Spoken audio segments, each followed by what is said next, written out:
ये गलतफहमी भारतीय जनता पार्टी को या नरेंद्र मोदी जी को नहीं होनी चाहिए कि उनकी निंदा करना मतलब भारत की निंदा करना है। गलत है ये। भारत के पूर्वजों की निंदा ये पूरे विश्व में जाकर करते हैं।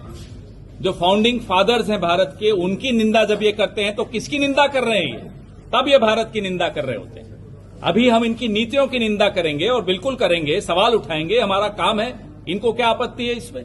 रही बात चुनावों की निष्पक्षता की, तो एक इंडिपेंडेंट बॉडी ने आप सबके सामने अपने आंकड़े रखे कि कैसे 79 सीट्स पे गड़बड़ हुई, सरेआम हुई।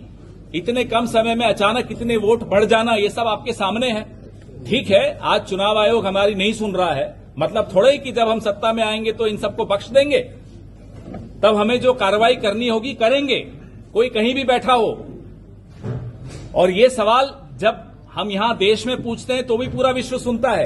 जब प्रधानमंत्री अपनी तथाकथित मन की बात करते हैं तब भी पूरा विश्व सुनता है। जब प्रधानमंत्री अटपटी सी बातें चुनाव के प्रचार के दौरान करते हैं, जब कपड़ों से पहचानते हैं लोगों को, तब भी पूरा विश्व सुनता है। जब इस देश में हिंदू मुसलमान कर रहे होते हैं प्रधानमंत्री, तब भी पूरा विश्व सुनता है।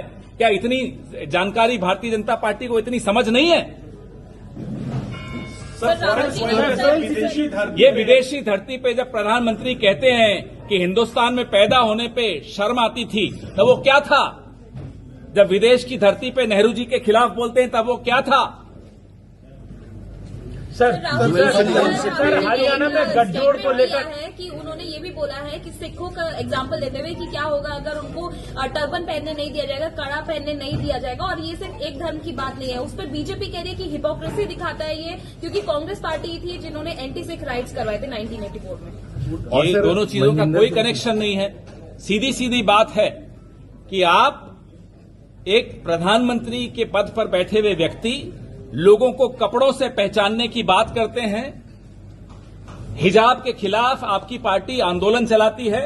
जो आज हिजाब के खिलाफ आंदोलन चलाती है वो कल सिखों की पगड़ी पर भी आएगी, इसमें किसी को कोई शक नहीं है।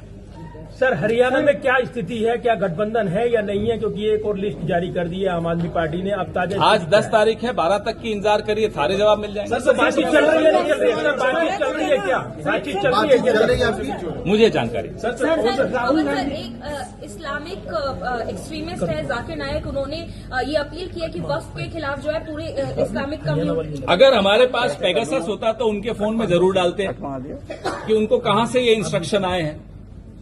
उनका क्या मतलब भाई? वक्फ की लड़ाई हमारे यहां के सांसद, हमारे यहां के राजनेता अलग अलग पार्टी के हों, भाजपा के भी हैं उनमें से भाजपा के अलाइज जो हैं, चंद्रबाबू नायडू जी की पार्टी है, नीतीश जी की पार्टी है, वो भी हैं, सब हैं।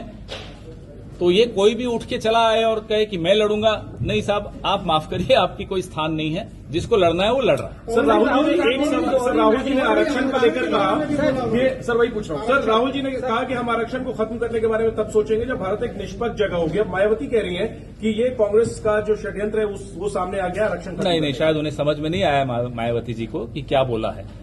जब ऐसा देश हो जाए जहां कोई अमीरी गरीबी पिछड़ापन अगड़ापन सब में सारे भेद समाप्त हो जाएं, तब जाकर हम अपनी नीति बदलेंगे। उससे पहले कैसे बदल सकते हैं? यही तो कहा, उसमें क्या गलत है?